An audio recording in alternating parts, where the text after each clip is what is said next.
हम आपके मुंह पर बता रहे हैं, आपसे ज्यादा डरा हुआ कौम पूरे देश में कोई नहीं है। आपको भाजपा का नाम सुन के इतना डर लगता है, ये बात आपके कौम में लिखी हुई है। मैं आपके मुंह पर कह रहा हूं, आज का मुसलमान पूरे देश में कहीं जद्दोजहद नहीं करना चाहता है। यहाँ खड़ा होकर भाषण देने से आरक्षण मिलेगा? जिन्होंने आरक्षण लिया है उन्होंने 20-20 बरस संघर्ष किया है।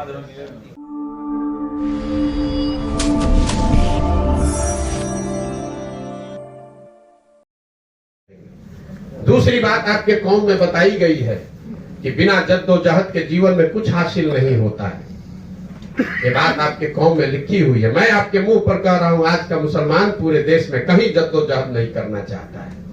आप 5 बरस 10 बरस 2014 से मोदी आए हैं, उससे पहले 20 बरस से भाजपा चल रही है।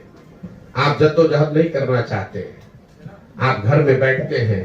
मुसलमानों को फिक्र बहुत है, चिंता बहुत है, चिंतन नहीं है। फिक्र बहुत है, कैसे भाजपा हारेगी, कैसे जान बचेगा, कैसे मोदी को हराएंगे, लेकिन उसके लिए प्रयास आप कुछ नहीं करते।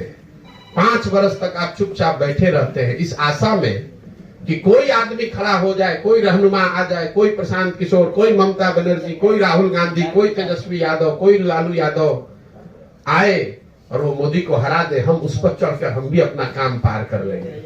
नहीं हो सकता है ऐसा। अगर ऐसा होता तो आपके पैगंबर साहब ने ये कहा होता कि जब स्थिति विपरीत हो तो मौके की तलाश में चुपचाप बैठो। पैगंबर साहब ने ये नहीं कहा, उन्होंने कहा जद्दोजहद किए बगैर कुछ नहीं मिल सकता है। जब तक आप अपने बच्चों को जद्दोजहद के लिए नहीं तैयार करेंगे, राजनीतिक लड़ाई के लिए नहीं तैयार करेंगे, आपको कुछ नहीं मिलने वाला। आरक्षण कैसे मिल जाएगा आपको? यहाँ खड़ा होकर भाषण देने से आरक्षण मिलेगा? जिन्होंने आरक्षण लिया है उन्होंने 20-20 बरस संघर्ष किया है। आप कह रहे हैं कि भैया मुसलमान खड़ा होकर रोज कहता है, भैया हम लोग किसी से नहीं डरते हैं, अल्लाह से को छोड़कर किसी से नहीं डरते। हम आपके मुंह पर बता रहे हैं, आपसे ज्यादा डरा हुआ कौम पूरे देश में कोई नहीं है।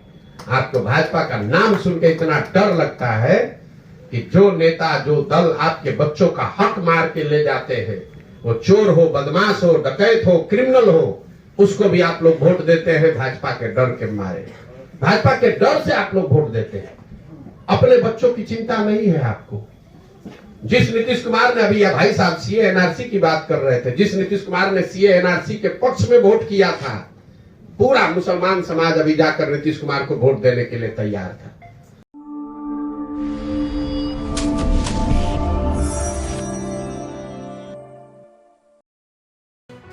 लेटेस्ट खबरों से जुड़े रहने के लिए हमारे चैनल नेशन भारत को सब्सक्राइब करें और बेल आइकन को दबाएं ताकि कोई खबर छूट न पाए।